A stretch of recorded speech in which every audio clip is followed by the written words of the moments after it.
esta sección donde nos preguntaban si, por ejemplo, qué es lo de media, alta y baja inercia. Básicamente se diferencian en los modelos de Delta con las letras que tienen al inicio. Es ECMA, que significa Electric Commutation Motor, y la A es de motor de AC, es el motor de AC.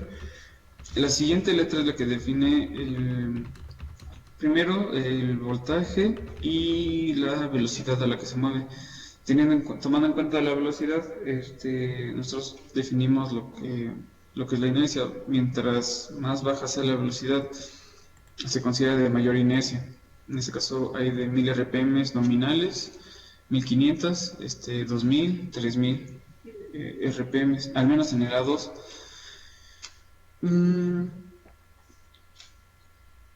Los de 3000 RPM son los modelos C y E son los que son, o los que corresponden a los de baja inercia. Digo, los C y los J son de baja inercia.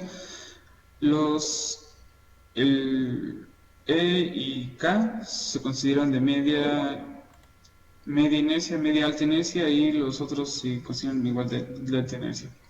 Los F, los L y los G. Sobre todo los G. Ahora, lo siguiente que define es el tipo de encoder. Finalmente es de 1 de 20. Aquí nosotros manejamos únicamente 20 bits.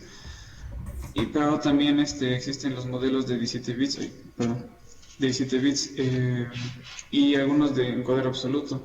Llega algo así de una máquina extranjera, y ustedes le sustituyen un servomotor de 17 bits por una de 20 bits, no hay ningún cambio en la configuración. Haciendo noción de la pregunta que me hicieron ayer, que cuáles son la cantidad de bits que manejan a 17 bits. Físicamente sí hay una diferencia, ahorita les digo el número, pero electrónicamente es lo mismo. El servodrive maneja la misma función para hacer que también tenga 1.280.000 pulsos los servomotores con encoders de 17 bits. El frame es el tamaño para que se acople a diferentes bridas, o moldes o acoplamientos, y la potencia de salida aquí le falta un modelo que es el de 50 watts, pero esos no se manejan aquí. Esos son los modelos que se manejan más comercialmente, y aquí en México se manejan hasta 7.5 kilowatts, tengo entendido. Estos, por lo que sé, son por pedido especial, los de 11 y de 15 kilowatts. De este lado son el tipo de aceite y el tipo de acoplamiento, el tipo de sello y el tipo de ranurado de la flecha, y se considera la consideración de tener freno o no. Hay algunos modelos que ya no existen, si no me equivoco son estos dos de aquí, el C y el D. Sí, el C y el D creo que son los que no existen. Y bueno, la consideración es sin freno y sin silla de aceite, con freno y sin silla de aceite, sin freno y con silla de aceite, o con freno y con silla de aceite. Básicamente, los que tienen frenos se ocupan para los movimientos verticales. Para mantener la posición, como les comenté ayer, el freno se ocupa únicamente para mantener la posición. Es decir, ustedes están bajando, por ejemplo, en una CNC, el eje Y, y vaya, no pueden tenerlo activo, o sea, si lo mantiene activo se puede desgastar el servomotor electrónicamente. Entonces, lo que se hace es llegar a posición cero, y si ya no se van a hacer más movimientos como continuos, se activa el freno hasta que se haya detenido el motor.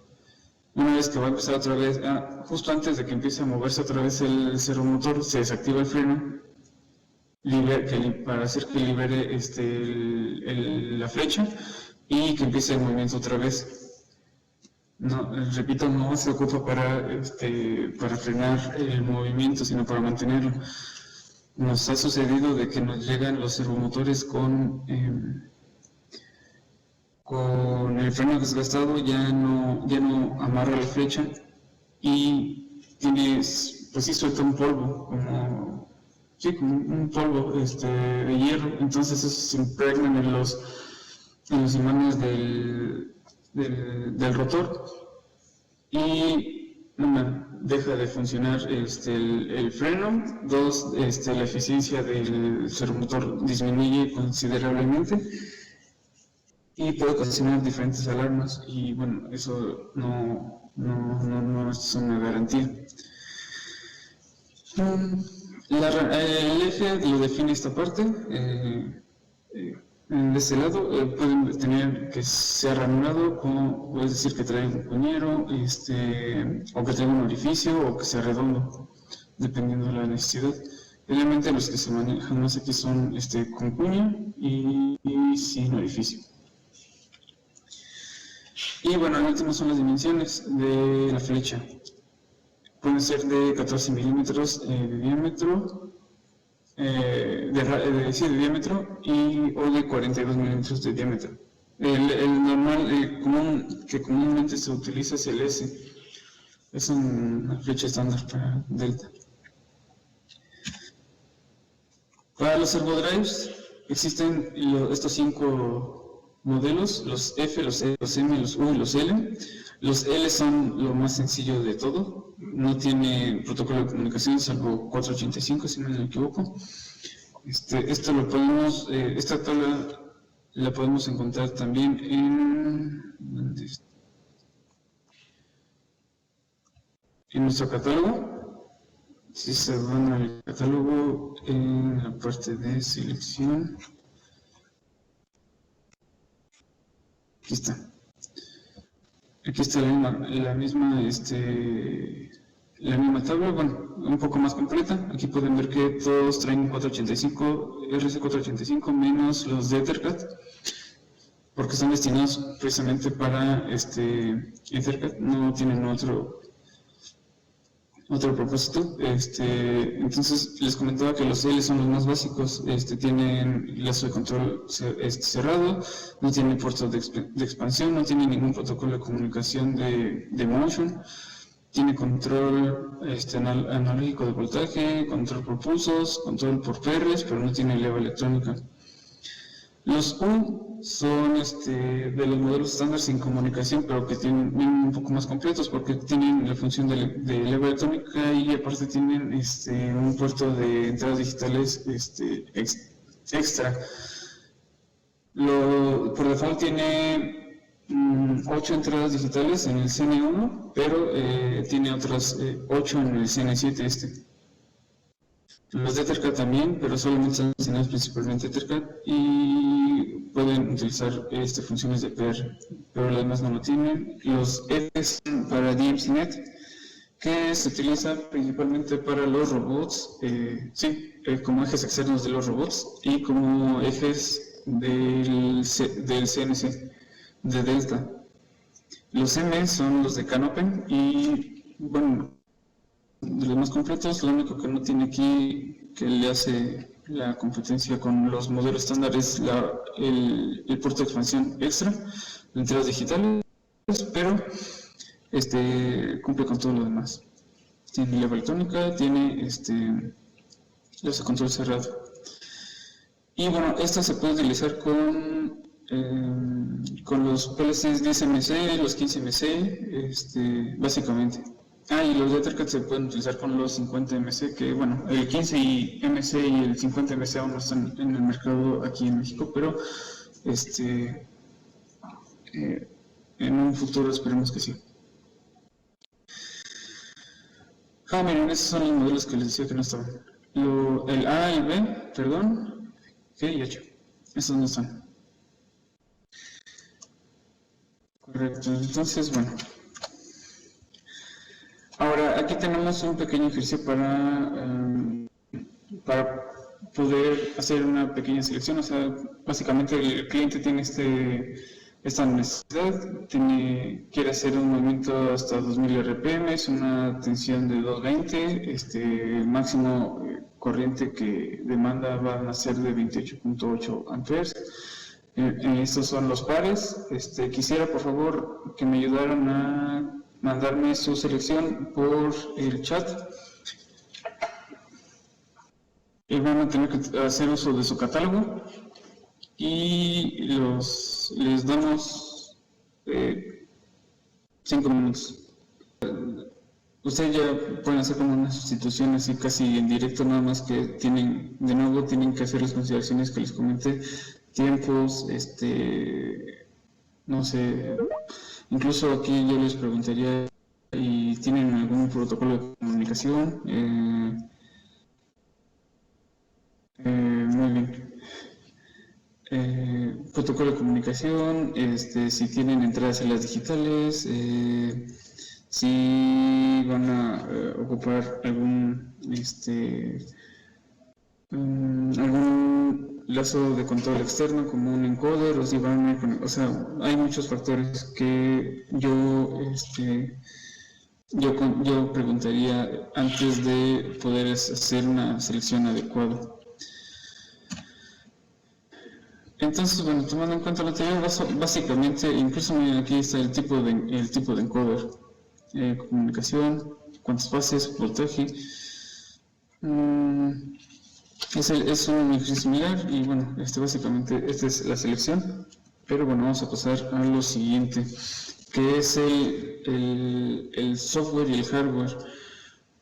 El software ustedes lo pueden descargar desde la página de Delta, que si mal no me equivoco mi compañero David les hizo llegar la página, es donde pueden descargarlo, es el ASDASoft. Lo pueden encontrar en Download Center y bueno, de hecho esta es la página vieja. Y bueno, vamos a descargar lo que es ASDASoft, la versión 5.4.1.0, que es creo que ya es la última que han sacado para los servodrives. También un manual que nos va a funcionar, de hecho, bueno, ahora lo vamos a utilizar bastante. Y es importante saber sobre el cableado de potencia de los servodrives. Hay algunos que son en una fase, en una fase y neutro, y otros que son en 3 fases. Es importante poner aquí las protecciones que nos recomiendan para poder permitir alargar la vida de nuestro equipo. Retomando esa parte, si se utiliza una fase, es importante ver en dónde van conectadas las terminales, sobre todo las terminales de control, cómo van conectadas. Una habilita el control y otra habilita la potencia. Ustedes pueden desconectar L1 y 2 para deshabilitar la parte de control, pero sin embargo va a seguir trabajando la parte de potencia. En caso de que, por ejemplo, se requiera un reinicio, pues nada más tendrían que quitar L1 y L1 o L2 para poder hacer un reinicio por configuración. Para los de tienen de 1.5 kilowatts hacia abajo, pueden ser de 1 o 3 fases, y de ahí hacia arriba, a partir de creo que sí es de 2 kilowatts, ya manejan 3 fases forzosamente. Existen 2 tipos de conectores: los conectores rápidos, como les comentaba ayer, y los conectores de tipo militar. Estos, como se fijan, son cables de encoder, tienen un pinout especial, es específico cada uno. Si, por ejemplo, ustedes me llegan a preguntar, oye, yo tengo un servomotor de tal tamaño, ¿qué conector ocupo? ¿A quién le hago caso? ¿Al servodrive o al servomotor? ¿Por qué me voy guiando? En este caso siempre el conector del encoder siempre es igual para cualquier modelo, sin importar el tamaño. Los que van variando, sobre todo en potencia principalmente, en encoder no, pero en potencia sí, son los que les definen, pues sí, el tipo del cable.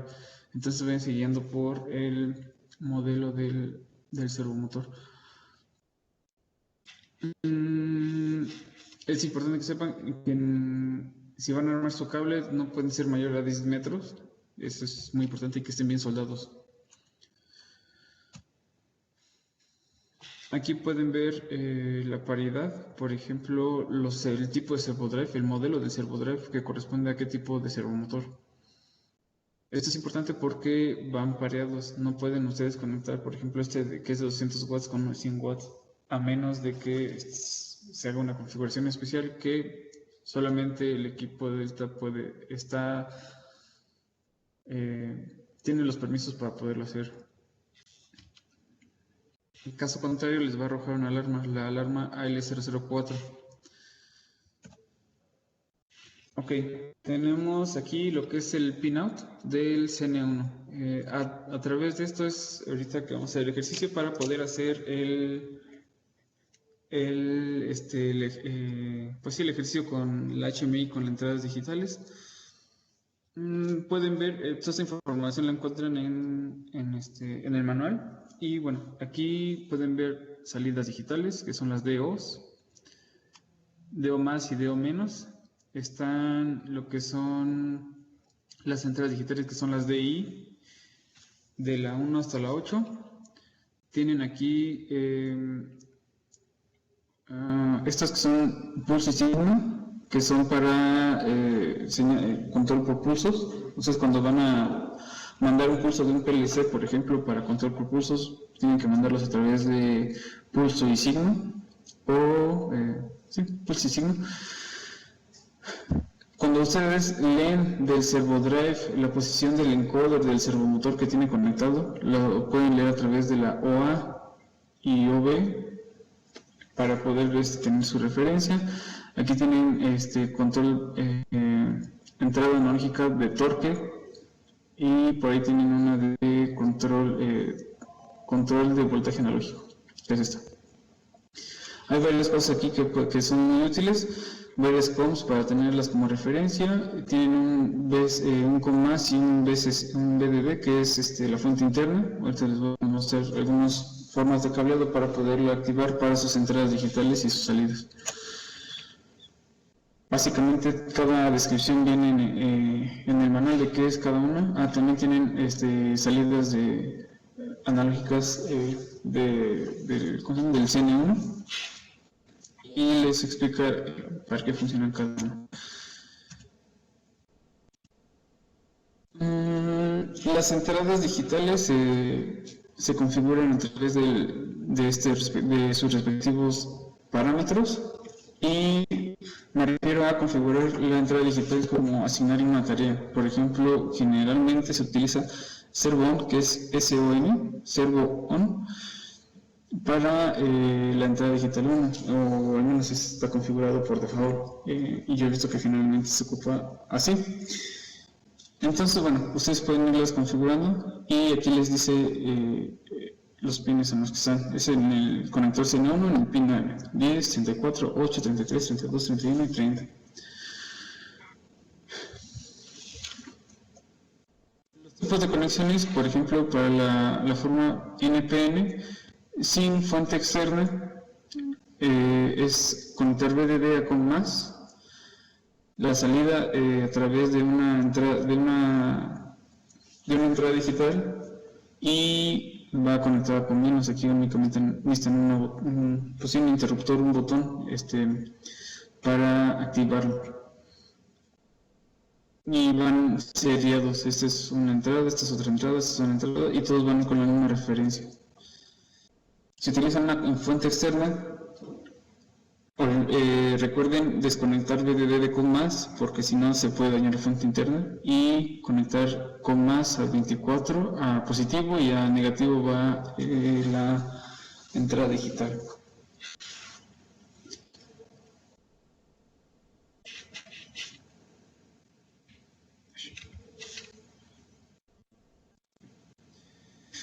Para las salidas digitales, aquí están los parámetros configurables para cada uno. Aquí sí son positivos y negativos.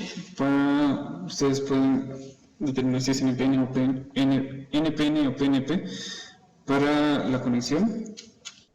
Y también son configurables. Son 5 y en este caso este es el uso de la fuente interna y pues con fuente externa.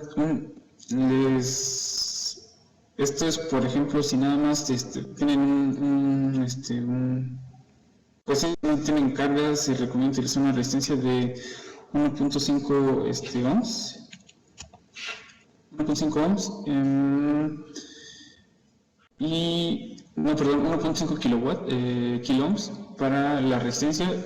En caso de que no sea así, ustedes pueden conectarlo, por ejemplo, a un PLC sin problema y no necesitarían de la resistencia. Pueden hacer uso de la fuente del propio PLC y no van a analizar la resistencia. Entonces es un comentario que les puedo hacer que puede funcionarles. Por favor, y lo mismo, no conecten el VDD al positivo de la fuente ni el COM menos al negativo de la fuente porque lo pueden dañar. Lo siguiente es revisar un poco de Asdasoft. Vamos a ver ya un poquito en lo que es el software. Vamos a ver algunas características como cómo se pueden revisar las alarmas, cómo se hace el autotuning, un poco de YOG. Vamos a revisar los menús para editar los parámetros, la técnica, las funciones de capturar y comparar, Home y los modos PR. Para empezar, aquí tenemos cómo conectarnos. Aquí es donde les pediría que por favor, si ya tienen su servo drive, conecten su cable USB hacia el CN4 y lo conecten a su computadora para empezar los ejercicios que vamos a empezar a hacer. Cuando ustedes se conectan le pueden dar Start Autodetect para que les encuentre el controlador. En este caso, ¿dónde está? En este caso es acá. Por ejemplo, yo lo tengo en el COM3, que es un Silicon Labs. Si no tienen el controlador, por favor darle a actualizar y buscar en la carpeta donde tiene instalado el Asdasoft. Es común que no los permite. Si es la primera vez que lo conectan, es común que no los encuentre. Entonces, buscar actualizar el controlador desde la carpeta de Asdasoft. Entonces, al darle Start Autodetect, les sale Silicon Labs y les tiene que dar Auto Detection Success. Le dan OK y se cambia de offline a online. También podemos configurar el idioma. Utilizamos inglés, que es el entendible para nosotros. Y bueno, aquí de nuevo es cambiar de offline a online. Lo primero que vamos a empezar a indagar es en lo que es la pantalla de entradas digitales, entradas y salidas digitales.